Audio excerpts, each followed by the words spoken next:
hockey friends and families around the world, and welcome back to another edition of Our Girls Play Hockey. It's Lee Elias. I'm joined by Mike Benelli and Haley Scamurra for this packed panel. Today we're talking about something literally. I actually am going to name this episode literally. The actual name will be much cooler and something that can be searched upon easily for our audience to find it. But, Haley and I were talking a few days ago. I'm coaching a young girls team. I'm coaching a women's national team. Obviously, Haley plays in the PWHL, Team USA. She has the resume. And Mike's here too. No, I'm just kidding. Mike has also coached at the professional level with women's hockey and coached women throughout his career. And we were discussing how we feel that at times, and again, Haley's words too, not a generalization, but at times, we feel that the young girls take coaching far more literally than young boys do at times. Okay, so today we're going to discuss A, what do we mean by that? And then B, how can coaches improve or look at their own coaching and maybe filter this way in? Because I have found too, Haley, I'm going to throw it to you again, that there is a difference when I coach girls teams versus boys teams. And, positives and negatives. It's not like one's better than the other. They're just different. But why don't we dive into what we mean by girls take things literally?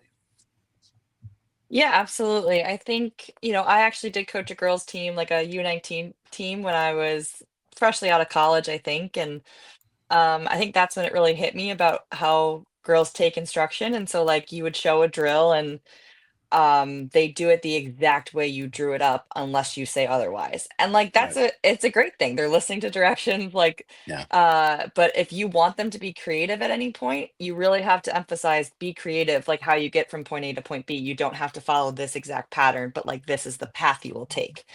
And so I think that was my biggest learning lesson there in how to like communicate with girls and how to try to figure out like how to get them to be more creative because they tended to just listen to exactly what you were saying and because they want to get it right. I think that's what it comes down to. Like they want to be listening, they want to do exactly what you're saying, but sometimes in hockey, you have to get creative and you have to kind of get outside your box.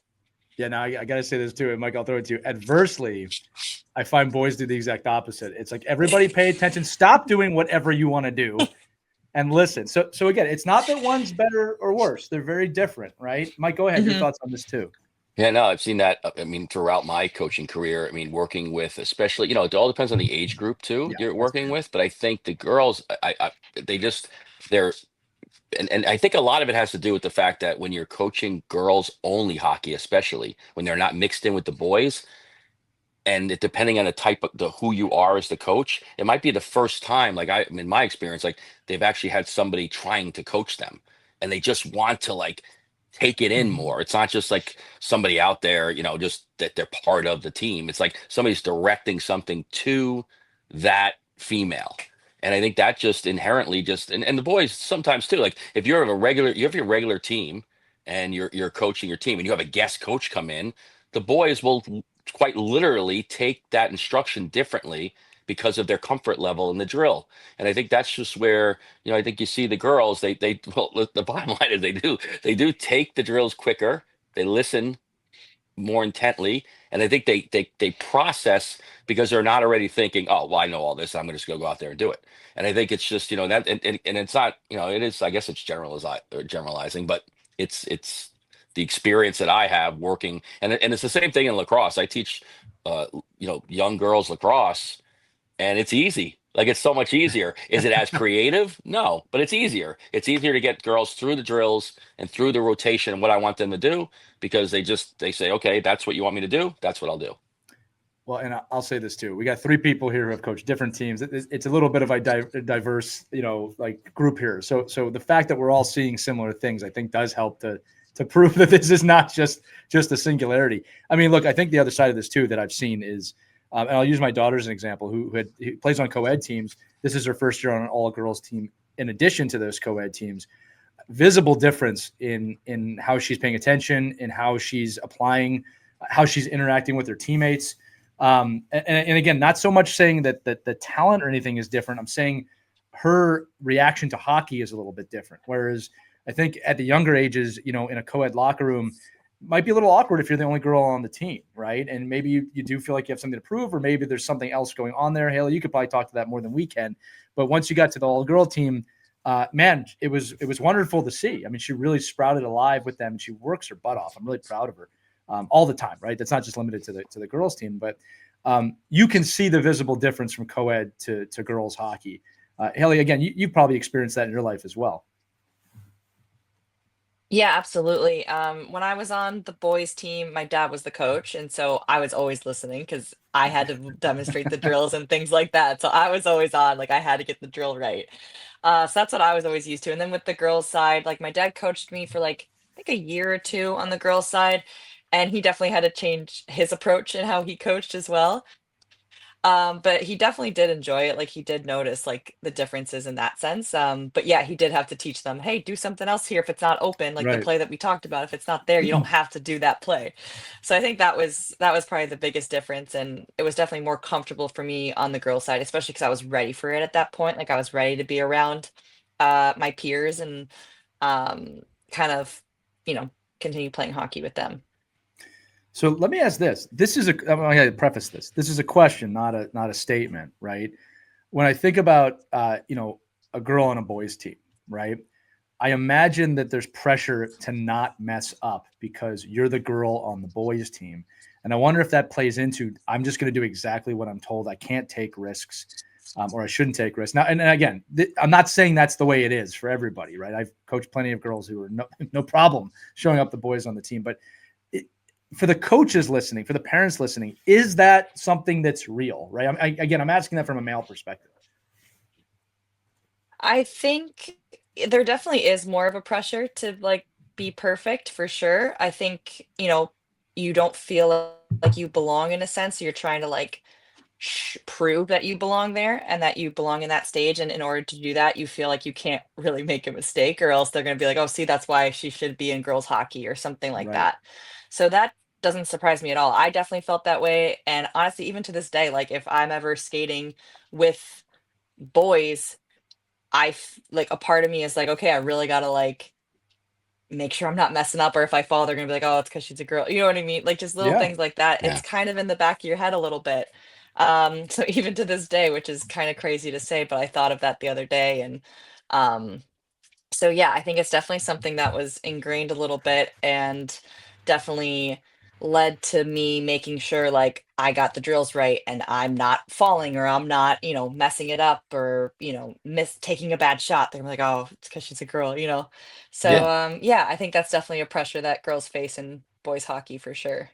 So Haley, it's probably one of the reasons like we go round and round about whether you should play with all girls, all boys, half girls, Hmm. just because all those different Hmm. nuances happen where I think I've seen, like in my experience, the girls at the older age that continue to play with the boys most of the time are already better. Like because they have the confidence to stay in the game. And the boys are like, oh my God, like this girl's good. Like I'm not treating her like a girl because she's just a better player than me. Whereas I think at the Hmm. younger levels, I found like even when we were developing hockey programs and building these programs, having the girls together in their own space because the boys weren't mature enough to kind of accept them. And that might have been other extenuating circumstances. Could have been outside pressure from like a dad sitting there like you're gonna let that girl beat you like in that drill like or whatever it is. But when the girls were with the girls, I just found that they blossomed quicker and the leader of the pack just arose quicker. Like you saw that person Hmm. kind of rise above the other girls because they already had innately, they're looking around like, okay, I'm the best girl here. Whereas there wasn't a pressure to be the best player. Hmm. And I don't know. I've seen, but that's like that's the argument, right? We all have like a dad will say or a mom will say, "Well, I want her to be fighting and clawing and trying to get to the Hmm. top." And then another dad might say, "No, no, I want my daughter just like a boy to have." It's just the same argument we have when we tell kids to maybe play on the B team and not the A team if they're Right. if they're a mid or low level player. Like play in a place where you could gain confidence and feel, needed as opposed to just another player on the team. Wasn't a question. Well, no, I was going to But add again, on. but I think it's just like I think it's just one of those things where that's why we have these arguments, and that's why every individual player is an individual. You can look and say, Hmm. "Oh, this girl, she's dominating," and now we got to put her in a different, setting so that we can see if we can Hmm.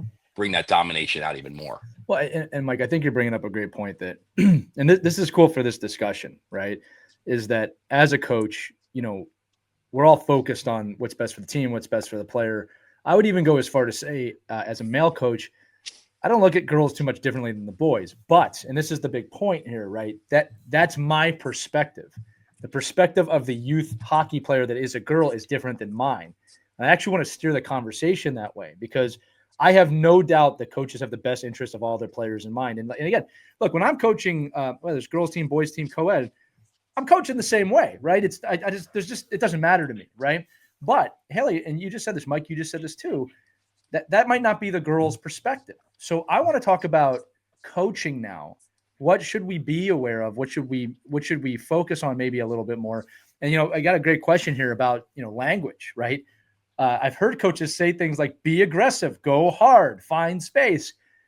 That's not really a great it's not really a great description of what we're trying to coach. I think sometimes we overgeneralize the things we want. We'll just go harder. Well, we're adults. We kind of know what that means. It doesn't mean a young kid understands what that means. That might just mean move your arms faster, right? So just keeping this again with it's our girls play hockey. Those common phrases, go hard, find space, right? Are they confusing? And can we rephrase them in a way that's going to be better? And again, this is probably a question that goes beyond just girls hockey, but let's just keep that in mind when we're talking. Haley, I'd love your thoughts on that. Yeah, I think that's a great point, actually. I never really thought about that. But I think you could definitely be more specific in terms of like how you can be aggressive. Like, what does that look like? It's pinning someone into the boards, winning board battles, like things Right. like that. Like going into like the more specific things you can do in order to be aggressive or in order to be playing hard. Um, Being like the first one on the forecheck, like your role is just to go at that defender and make them uncomfortable. Like your role is not necessarily to get the puck. That might be for the next person coming Right. in. So it's That's a like great point. maybe explaining why you're doing those things and what you're trying to get the outcome to be. Yeah. And doing that might help the player be like, okay, that makes sense why I'm going to be doing that, and not just making them do it to do it. One of my favorite ones, you just brought this up too. Younger kids and parents, this is for you too. They have a problem understanding, wait, my job's not to get the puck. It might not be to get the puck, because the way kids look at the game is I always need to get the puck and I always need to score, and that's the only thing that matters. So what we'll see a lot on forechecks is, and we're probably talking 12U, 10U now, is like you're the first person on the puck and they'll hesitate. They'll get there and they'll stop in front of the player with the puck because they're thinking, I have to get this puck. And it's like, no, we're trying to force that puck away from that person. But we don't, you're making a great point, Ellie. We don't really describe that well all the time. Another word that I'm guilty of using, I'm really working on not doing this, is possession, right? And I talk about possession. All the adults listening, I know what possession is. I should never assume that a 10-year-old, knows what that means, even knows what the word means, right? And how it applies to a full game. Right. And so I have to really explain, no, when we have the puck, we don't want the other team to have the puck. We don't want to give them the puck. We don't want to throw the puck. And if they're on you, you gotta battle for that puck, right? They have to earn the puck. But we say that like just possession game. Like it's not enough. Right. So I'm always trying to I'm always self-auditing myself. Like, what did I say? Did that connect? Right. Now with girls hockey specifically and the kids that I coach, one of the things I love, and I'm not kidding, coaches who've never coached girls hockey, this is the most wonderful thing. The girls teams do exactly what I say, and they learn very quick. Their ability probably in one or two practices, if they have the basic skill sets to apply them to whatever it is we're trying to teach, lightning fast compared to boys. All right. Now there's stats about that. Obviously we know that from a maturity standpoint, girls develop a little bit faster than boys. But I wonder if we could discuss that, because I find that fascinating. And again, it's very enjoyable as a coach. But again, the caveat is, Haley, they are doing exactly what I'm saying, right? So how am I supposed to introduce some creativity into that? Is it just saying that? Do I need to build more trust with my players? Where does that come from? I think it's definitely like allowing them the space to make mistakes and being okay with that, I think is huge. Just so the players know that it's okay to mess up. And then in terms of this, like finding space and things like that, I think the creative piece, you can kind of go into like explaining different ways to create space. You can do overlaps. What does that do? It confuses the D. Like really get into the details of it, because I found that girls are so excited to learn. Like they Yeah. want to understand why they're doing things. And they're eager. They want to know and they want to like be coached. Because I found like, a lot of them are like, oh, I've never been coached like this before. And they just are just Right. so excited about it. So I think it's just really leaning into that and then just explain the details because like to us, it might be obvious and like second nature, but to them, it's new information. And then if they have the reason why behind it, they're going to go execute more effectively, in my opinion. Y- I think I'm thinking too more of like I think the girls that I coach and the women that I've coached understand the language of hockey. Like that hasn't been my Mhm. issue. My issue's been my own issues. Like, do I say, "Hey, come on, guys, let's get going," or "Hey, stop"? You got to be really careful. Like, if you're a man or a guy coaching women, like it took me a long time with the Connecticut Whale even to be like comfortable, like being on the bench because it's just you have to have you're just kind of you're overthinking like the language you're using, and Yeah. most of the professionals, especially in the college girls would be like, I don't care what you say, just be a coach. Like, stop thinking about it Right. and just coach me. And I think, so I think, and I think that at the youngest levels with dads, especially, like I think they're maybe more equipped because they have daughters. And if they're an aggressive person with an aggressive daughter, they're going to teach differently than if they have, the little girl that goes out there with the pink helmet and the pink gloves and you're kind of like saying, oh, just have fun. And like, it's amazing how you watch the different parents and how they speak, and then how Right. those coaches articulate how they want to teach hockey, depending on the sex that they're working with. Well, I'll say this too, Mike, because I am that guy, right? I have a daughter. I'm coaching my daughter. Um, I think I don't want to call it a mistake. I think something I observe that I don't agree with is I coach the girls the same way I coach the boys. I'm aggressive. If they're lazy, I say something like, you're not going to be leaning on the boards or getting water for 10 minutes when you're practicing on the ice with me. I'm going to push you as hard as I can push you because that's what I do with everybody. I've also been on the ice where I've heard coaches say, "Sweetie, come on, honey, like let's like." I'm like, "What are you doing? Like that is you would never like. First off, you can never do that. This is the funny, but you can't do that with boys, right? That would be really awkward, right? And then on top of it, it's like that's you can't do that. That's you're now you're treating them differently, whoever, right?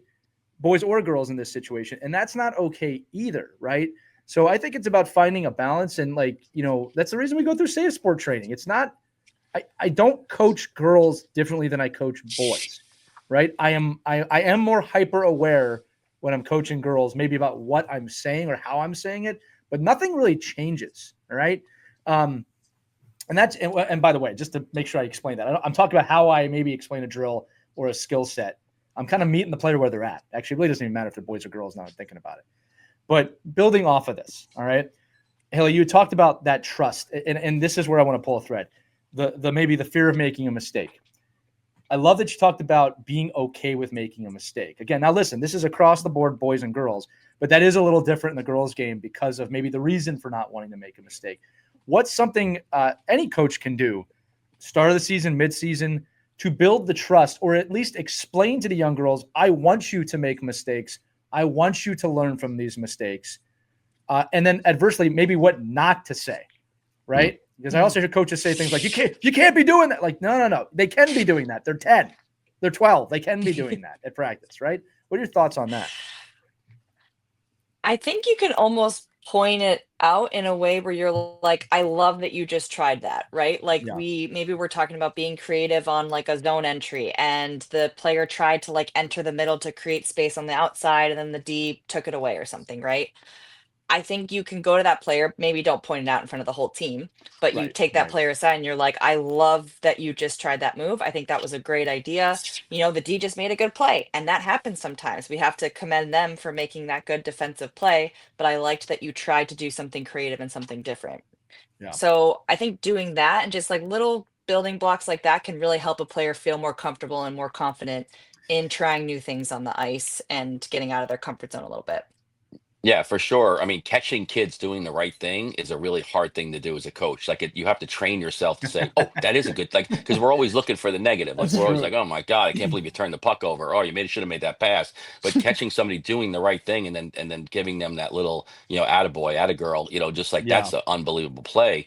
Like, that's the kind of stuff that you have to almost learn. Like, you have to train yourself to be in a mode of, man, I gotta make sure I remember to say something to that player when they come back on the bench about that move or that play or that pass. And that's hard. It's a really difficult thing to do when you're in the game and you're a competitive person and you're really trying to, you almost, a lot of us as coaches, you just assume the kids are doing the right thing. Like, oh, well, you did the right thing. You're supposed to do the right thing, and then, I'll point out when you didn't. So it's really an art, I think, to make sure that you're praising all the good things that are happening as well. I'll take that a step further. I think it means, because I know it did to me, and I think sometimes you got to do the how did you feel when you were a player? I think it means the world to a kid when you pull them aside or even on the ice, just kind of put your head on their helmet and say you did a really good job with that. I think that goes so much further. Now, here's the other caveat of that. That kid is going to look at you with the most blank stare in history and probably not smile or say anything, just but they heard you, right? And I'll tell you what, right now, coaches and parents, yeah, praise when they do stuff good. Don't just praise them to praise them. Okay, that's another thing that I see. I saw this in a game last week. I saw obviously no names. I saw a player turn the puck over in our own slot, trying to pass the puck up the middle of the ice. All of these are cardinal sins, all right, in terms of youth hockey. And I heard a parent screaming, "Great pass!" Blah blah blah. And I'm just like, but it was not a great pass. It was like the worst possible play to make in that situation. I'm going to have to talk to this kid when they come back to the bench in a constructive way and explain why we never do that. But it's like, that's someone who's just trying to be heard and trying to be positive.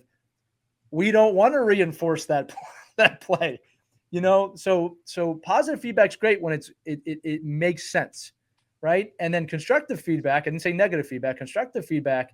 I've been adamant about this one, Haley, on the last 5 years. Coach the kids on the bench, right? When a kid makes a mistake on the ice in a game, screaming at them in the game, first off, there's probably no way they're really processing that.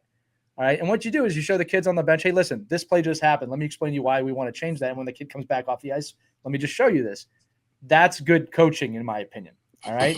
At the youth level, again, as the older you get, this changes. Like, I'm not going to lie to that. Like, again, like Haley, at the level Haley plays, you can't really make mistakes too often, right? That's gonna play out. Yeah, but even at Haley's level, even Yeah. at that level, you'll have the cheerleaders. Like, my wife's the cheerleader. Like, she'll get, the Right. kid, we'll just get spanked, and she'll be like, "Oh, you play so great," blah blah blah. And then my son's like looking at me like, "What the hell is she We're talking about? lost. Like, we just got crushed." And but there has to be a cheerleader. There has to be somebody Right. that's like, "Okay, go back at him, get back at him. You're in there. No problem. Hopefully You it's a can come teammate. over. You can but making a horrendous pass in the zone. But I think that's where, it's really great to learn at any girls, boys, whatever, have those people on the bench. You can't have, three just negative Nellies on the Oh, bench I the whole totally time, agree just with like, that. oh my God, everybody sucks.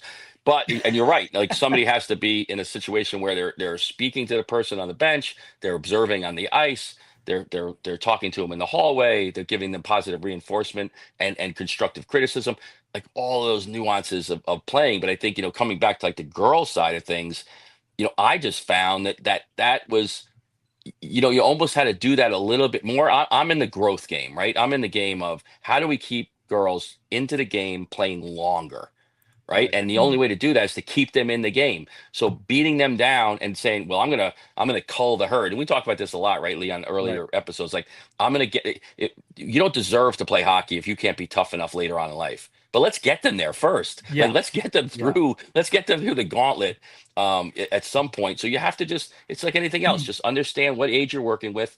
Understand what their threshold is for advice, and and work on the ability to, play off them, the Right. player itself, and figure out where that is that you can really push players. Well, and I'll say this too, and then I'll throw it to another question, and we'll get close to wrapping this one up.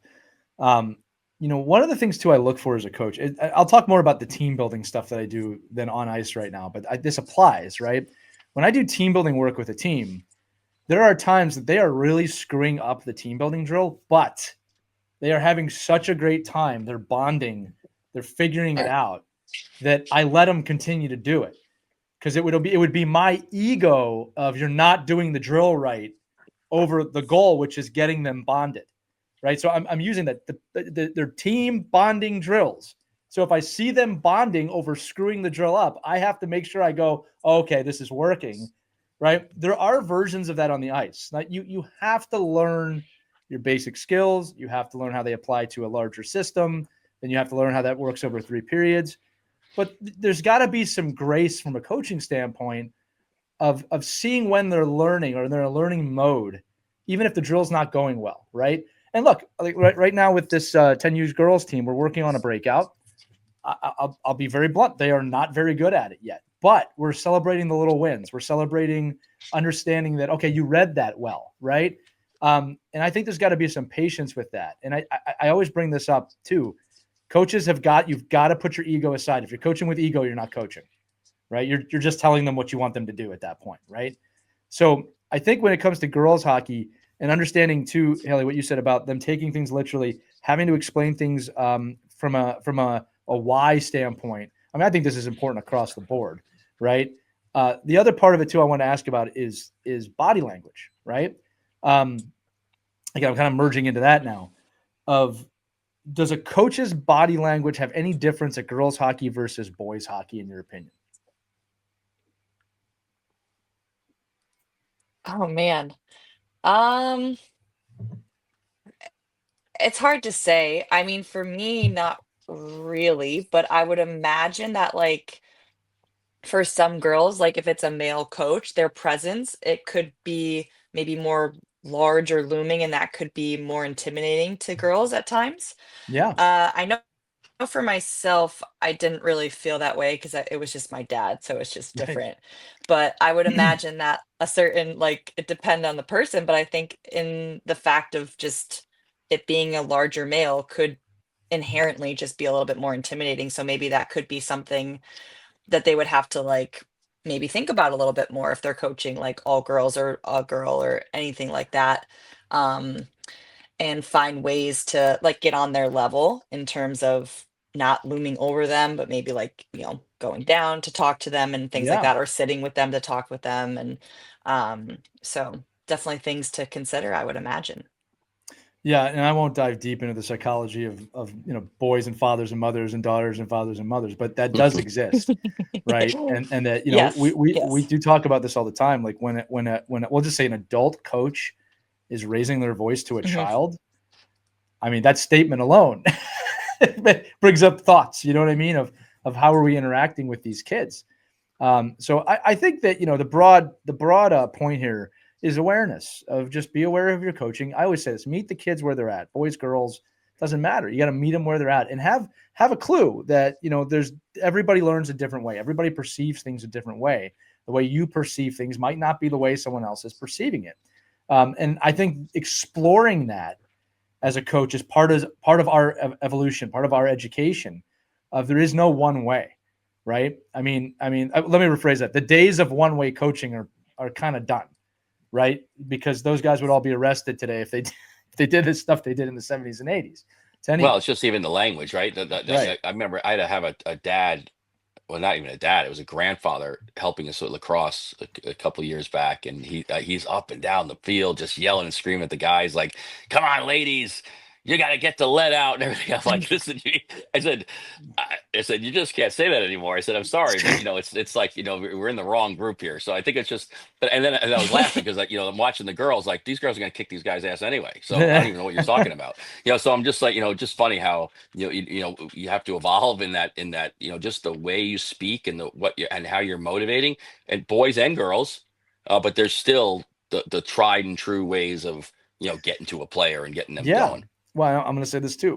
Look, if you're over 40, if you're a male over 40, you grew up in a time where people said, "Don't play like a girl." We all heard that growing up, right? And it's like now Happened 3 years ago. Yeah, I'm saying we've Right. shed At that. the We've pro shed that level. from our Right. vocabulary. Yeah, but Right. like Right. that's literally what we heard. Like that being Yeah. a woman was Mhm. weak. Now, obviously, we don't think that way anymore, right? But these are things that exist in your mind that you might not realize. right? And you got to think about those things. And again, like it's not hard to change, right? If that's something people are still saying, it's not accepted anymore. Haley, to close this out, and again, I'm going to put you on the spot a little bit with this one. Did you have any male coaches who really got it right? And what did they maybe do differently for you than others? And then feel free to use your father if you want, or if you had other male coaches as well. I mean, my dad, he never coached me any different than any of the boys, which I did always appreciate. Like, I didn't feel he didn't like dumb the game down, or he didn't like speak down to me in any sense, or didn't think I wasn't capable of doing the things the boys were doing. He was expecting me to excel further than the boys just based on my work ethic and things like that. So that I definitely appreciate. And when I see that in other coaches, I do appreciate that. You can tell when they're not talking down to you. You can tell when they're not being patronizing, like things like that. So I think kind of what you were saying, Lee, in terms of like not coaching them differently, I think that's massive.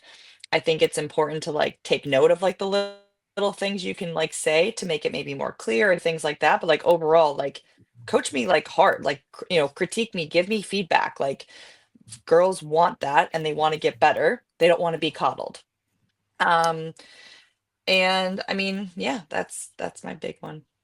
Well, look, I'll say this again in closing, and then Mike, if you have anything too, I have found that the girls that I've coached at every level, every age group from national team down, not only want to learn, but boy, do they retain that information quickly. And again, it's just part of maturity in that. But I'll also echo what you just said, Haley. I am not going to coach anyone differently. I'm going to push you to be the best that you can possibly be. That has nothing to do with whether you're a boy or a girl, right? That's just how I coach, right? But again, I'm always trying to push myself to be a better coach as well. That's why awkward conversations like this episode have to happen, right? That's the whole point of the show, is to have these types of questions that people like. You're not going to walk up to somebody in the ring like, tell me how I should coach a girl differently. That's just not going to happen, right? That's why this show exists. But Mike, do you have any final thoughts too before we close it out? No, I think it's just the same theme. It's like, just coach. I mean, it's pretty simple, and just understand like what your language, uh, how it, how it impacts whether you're working with girls or boys. I mean, I think it's just a matter of, and set those standards pretty high at the beginning. Make sure you follow up. If you're coaching a co-ed team, make sure you listen to your boys and girls. Yeah. And making sure you're like, listen, guys, or guys, here I am, right? But just make sure we're on the same page, and we're developing each other, and you're a teammate, and don't worry about the the girl boy thing. Yeah. Well, I love it. And that's literally the end of this episode. So if you have any thoughts on this, again, this was a discussion, right? We said we're not coming to this as quite experts today. Let us know what you think. Email us at team@ourkidsplayhockey.com. You can use a link accompanying this episode in the description to text us. If you have thoughts on this, share it. We'd love to hear from you. We'll share them on a future episode. You're part of the discussion too as the audience. But that's going to do it for this edition of Our Girls Play Hockey. For Mike Benelli, I'm Lee Elias. That's Haley Scamurra. We'll see you next time, friends. Skate on, have fun, and take care. We hope you enjoyed this edition of Our Kids Play Hockey. Make sure to like and subscribe right now if you found value wherever you're listening, whether it's a podcast network, a social media network, or our website, ourkidsplayhockey.com. Also, make sure to check out our children's book, When Hockey Stops, at whenhockeystops.com. It's a book that helps children deal with adversity in the game and in life. We're very proud of it. But thanks so much for listening to this edition of Our Kids Play Hockey, and we'll see you on the next episode.